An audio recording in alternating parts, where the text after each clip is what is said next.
Sesaat lagi kita akan mengikuti Embun Pagi.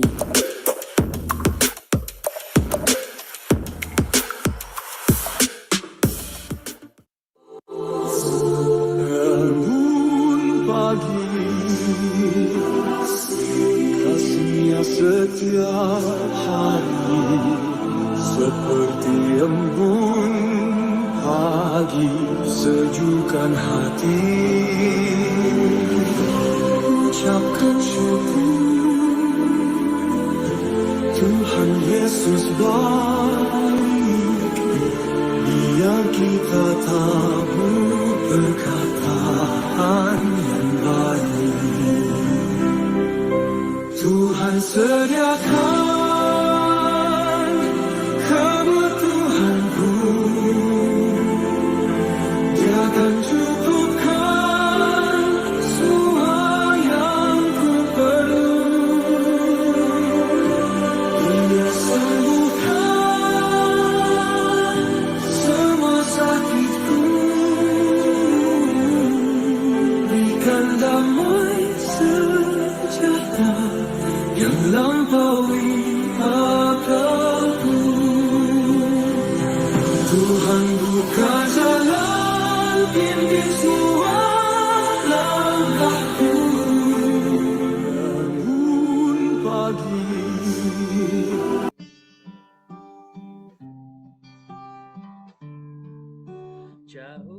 Mazmur pasalnya yang ke-32.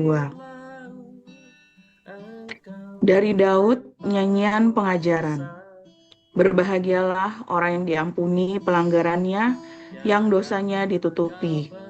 Berbahagialah manusia yang kesalahannya tidak diperhitungkan Tuhan dan yang tidak berjiwa penipu. Selama aku berdiam diri, tulang-tulangku menjadi lesu karena aku mengeluh sepanjang hari.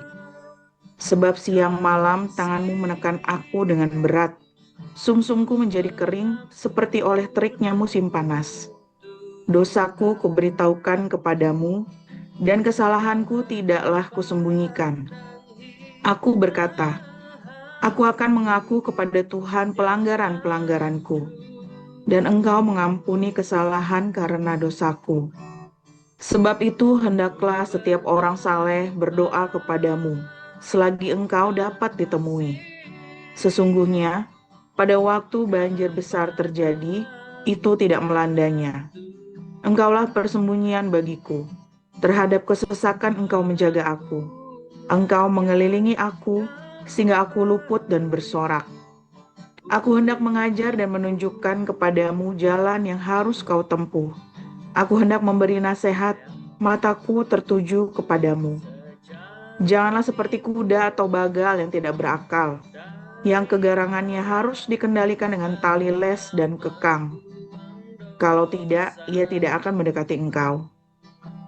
Banyak kesakitan diderita orang fasik, tetapi orang percaya kepada Tuhan dikelilinginya dengan kasih setia.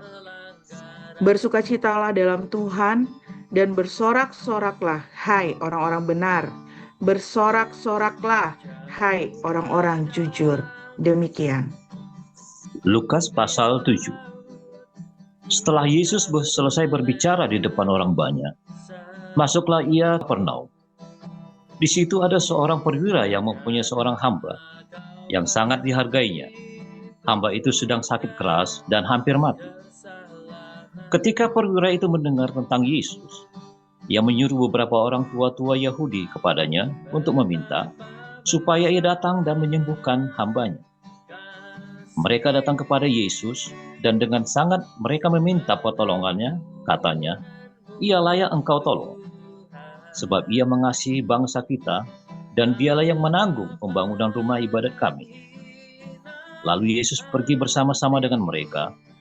Ketika ia tidak jauh lagi dari rumah perwira itu menyuruh sahabat-sahabatnya untuk mengatakan kepadanya, Tuan, janganlah bersusah-susah, sebab aku tidak layak menerima Tuhan di dalam rumahku. Sebab itu aku juga menganggap diriku tidak layak untuk datang kepadamu. Tetapi katakan saja sepatah kata, maka hambaku itu akan sembuh. Sebab aku sendiri seorang bawahan, dan di bawahku ada pula prajurit. Jika aku berkata kepada salah seorang prajurit itu, pergi, maka ia pergi.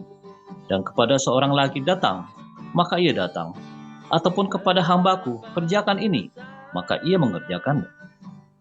Setelah Yesus mendengar perkataan itu, ia heran akan dia, dan sambil berpaling kepada orang banyak yang mengikuti dia, ia berkata, aku berkata kepadamu, iman sebesar ini tidak pernah aku jumpai, sekalipun di antara orang Israel.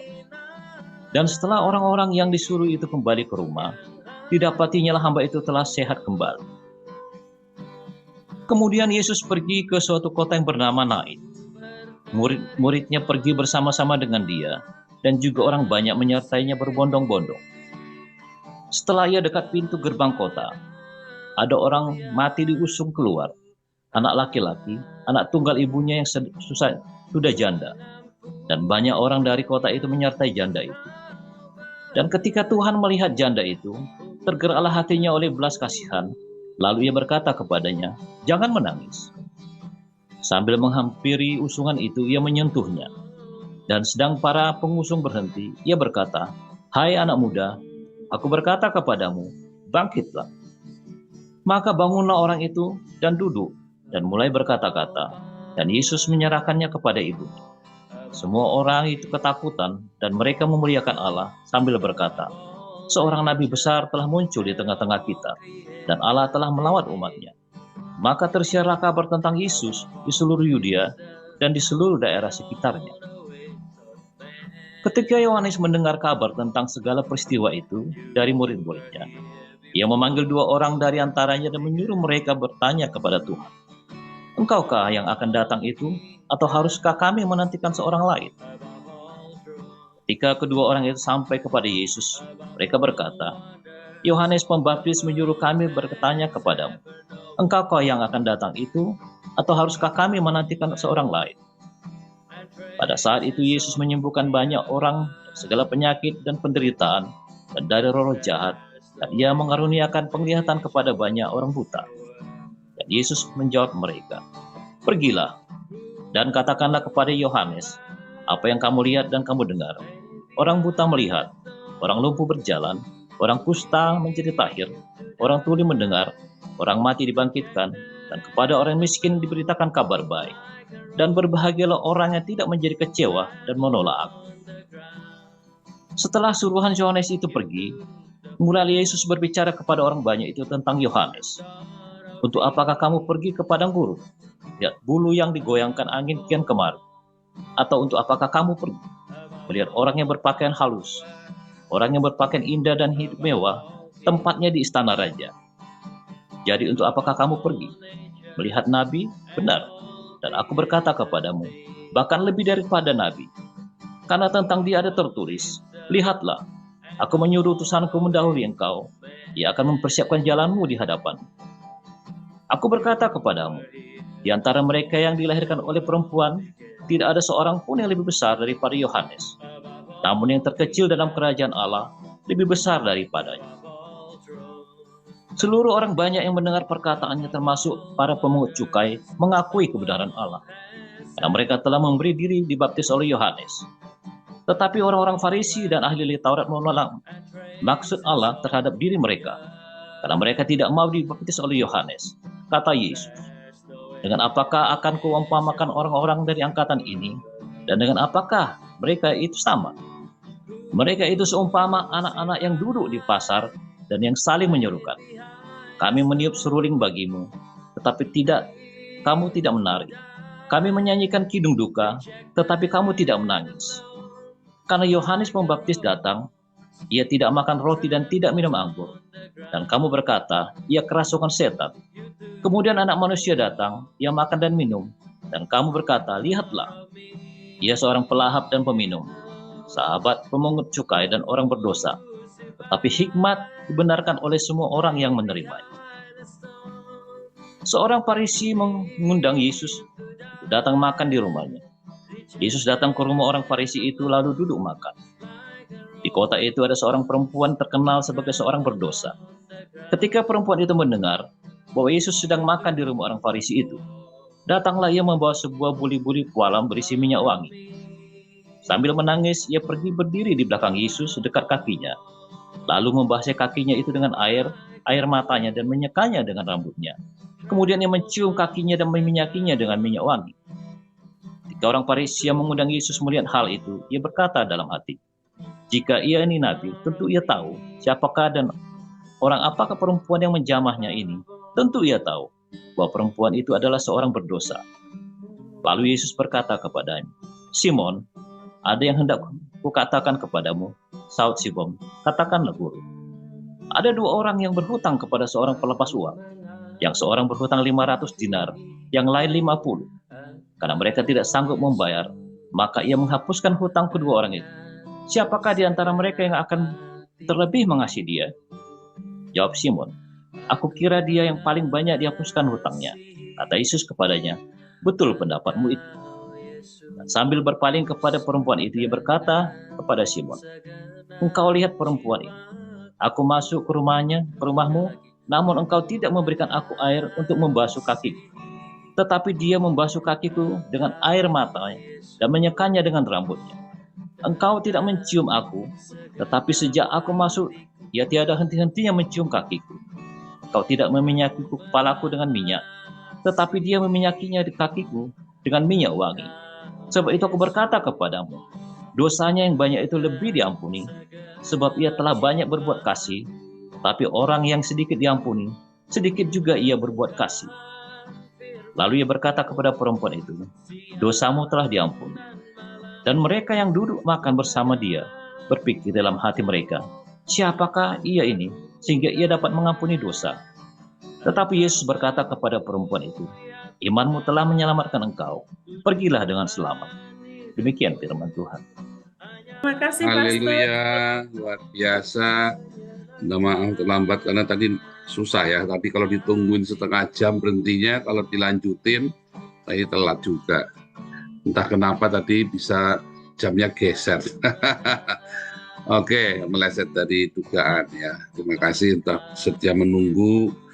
Saya pendek saja ya. Firman Tuhan hari ini tentang apa buktinya kamu sudah diselamatkan. Ya kan? Sebetulnya kan simpel tadi ya, firman Tuhan sudah jelas.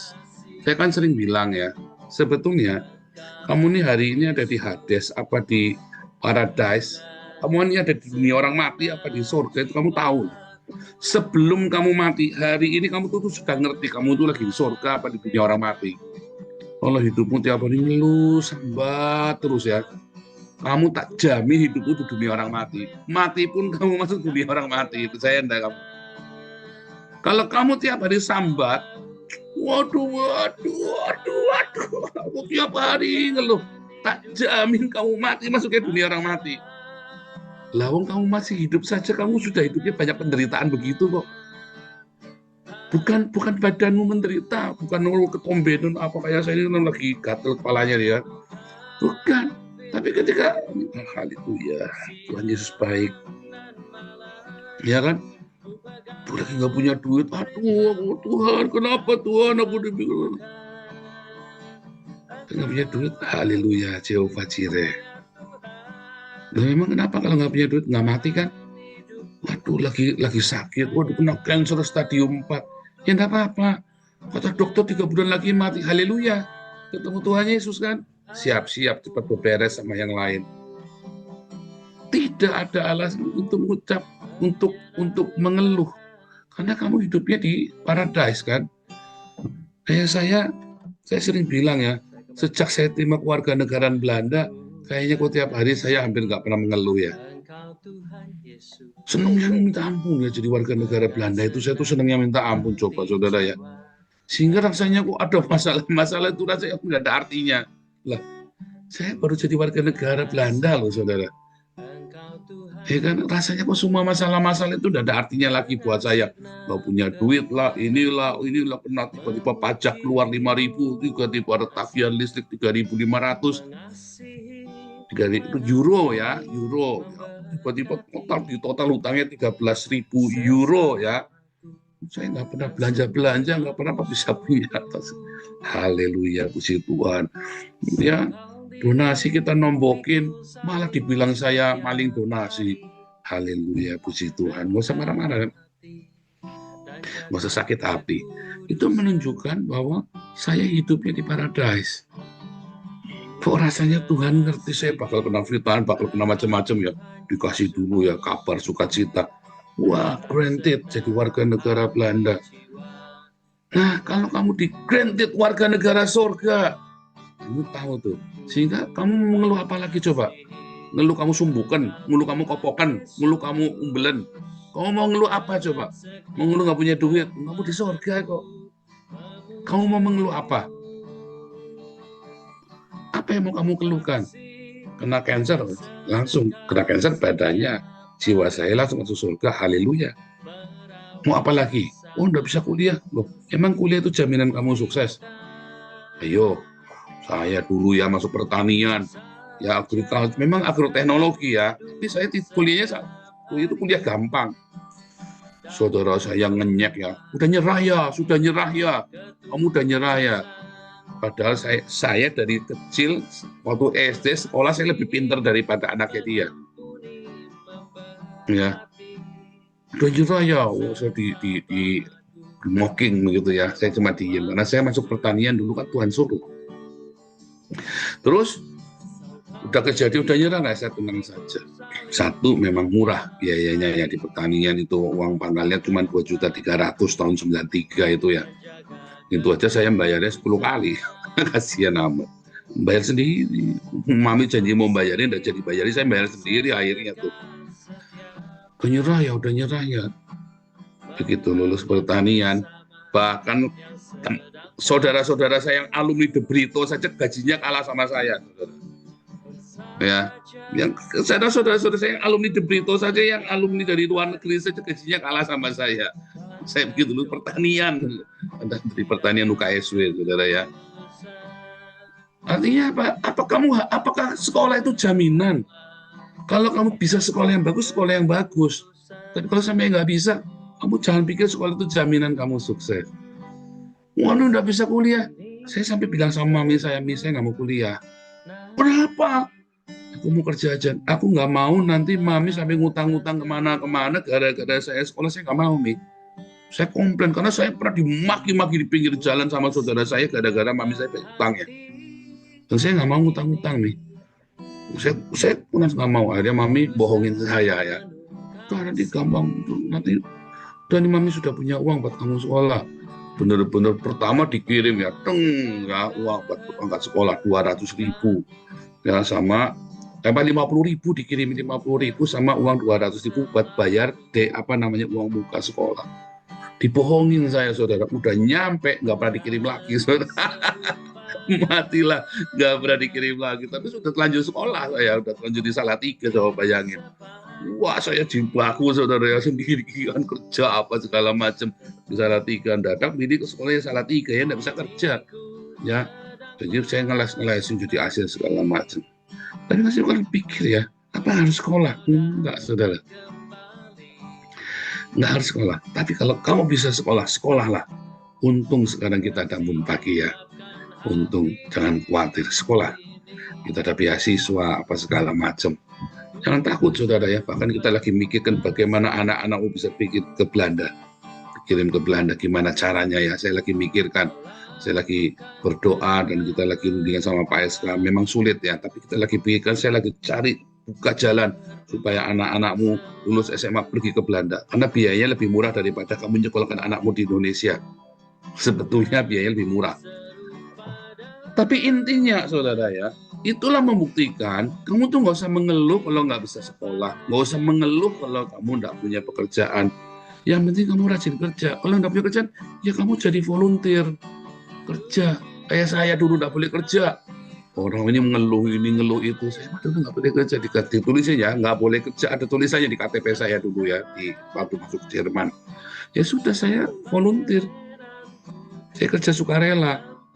Di Belanda masuk ditulis lagi nggak boleh kerja. Ada ya pertama kali dulu. Kalau sekarang sudah beda ya. Terus saya pergi ke panti anak cacat. Saya ngeliat pertama si Ana ya, istri saya, ngeliat, loh kamu bisa ya? Aku juga mau, aku nggak mau nganggur soalnya kan. Kerja. Nggak taunya gara-gara saya kerja di situ nama saya harum, saudara. Begitu saya ajuin warga negara langsung lolos. 3 tahun saya kerja nggak digaji. 3 tahun saya kerja nggak digaji di panti asuhan anak cacat. Aduh, sebentar. 3 tahun ya saya kerja ya, saudara ya, nggak digaji. Memang volunteer, ya program volunteer, freiwilliger. Tapi gara-gara itu saya dikenal, saudara.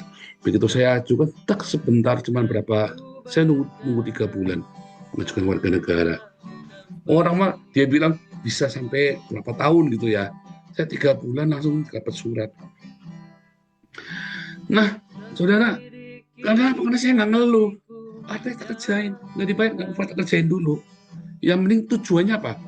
Tujuan makan kan nggak kurang makan. Saya dikasih dibiayai negara.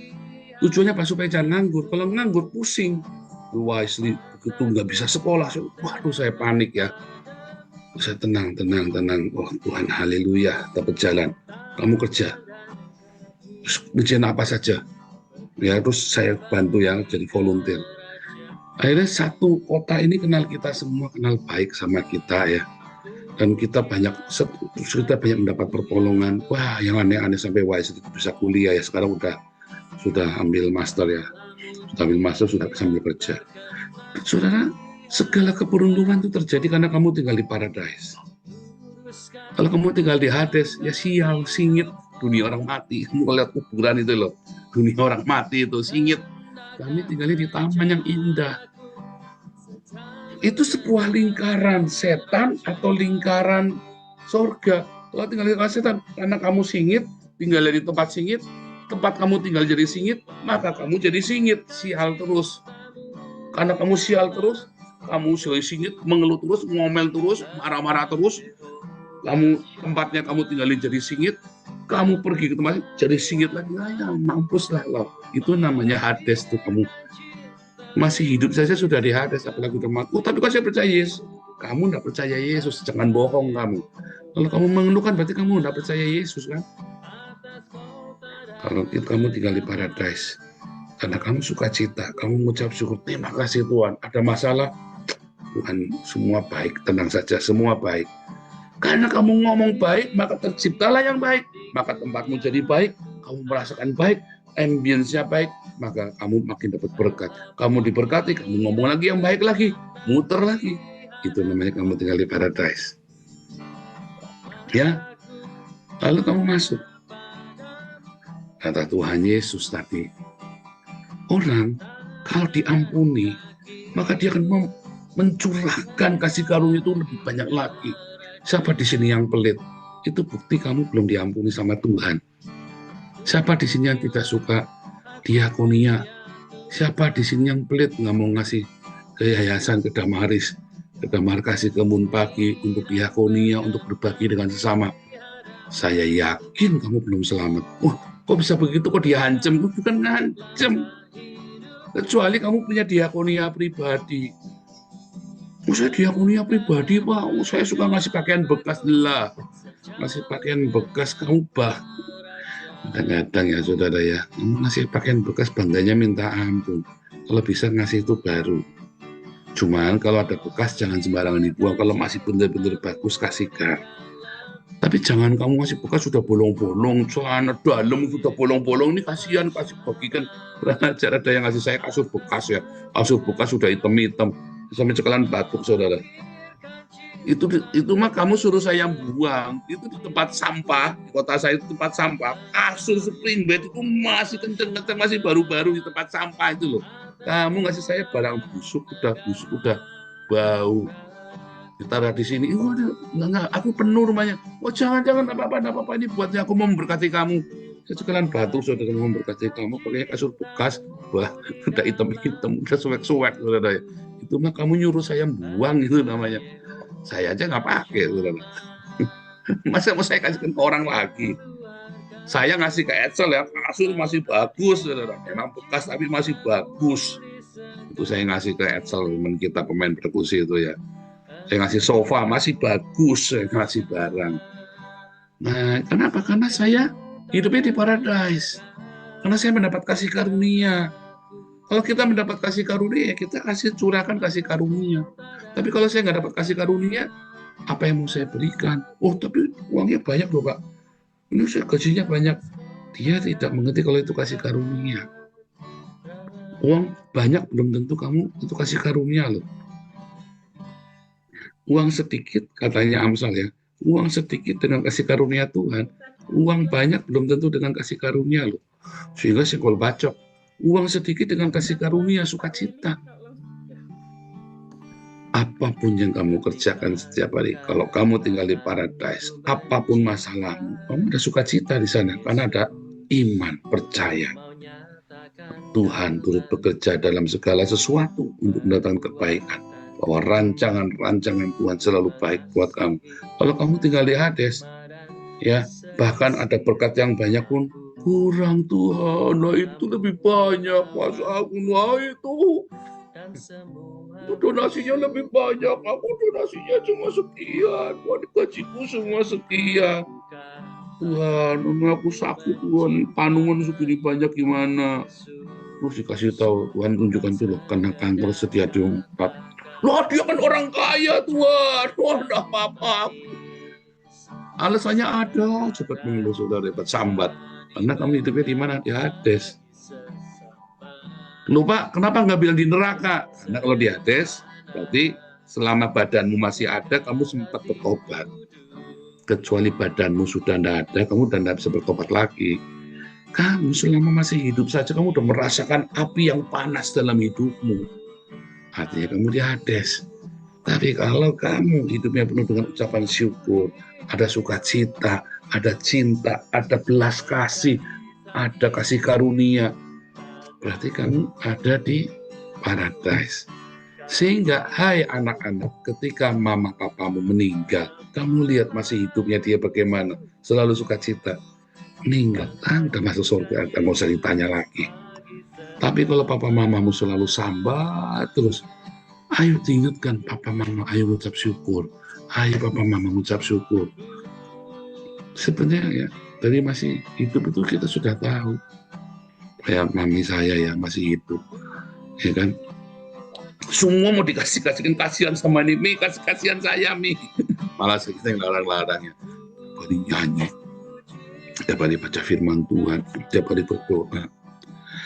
Sehingga waktu meninggal saya tenang, aku dari surga, ngapain ditangisin? Orang-orang pada bingung, mami meninggal saya masih ngajar, masih macam-macam. Orang pada pakai hitam-hitam datang ke rumah saya di sini, ini mau bela sungkawa, saya masih pakai celana pendek, masih minum es, masih minum Coca-Cola. Ya kenapa sih? Apa yang mau ditangisin mami di surga? Ya memang kadang-kadang kangen ya, namanya kangen kan kangen. Tapi ada di surga, ada di paradise. Ya, kamu ada di mana hari ini? Kalau kamu pelit, pasti kamu hidupnya lagi di Hades. Kalau kamu suka mengeluh, pasti kamu hidupnya di Hades. Kalau kamu suka komplain ini, komplain itu, kamu pasti hidupnya di Hades. Tapi kalau kamu mengucap syukur, walaupun kamu kena cancer stadium 4, walaupun kamu nggak punya sekalipun kambing domba terhalau dari kandang, ya kan? Pohon anggur tidak menghasilkan, kata Habakuk, akan tetap beria-ria di dalam Tuhan. Mengapa? Dia tinggal di paradise. Haleluya. Itu pilihan ya. Tuhan Yesus memberkati.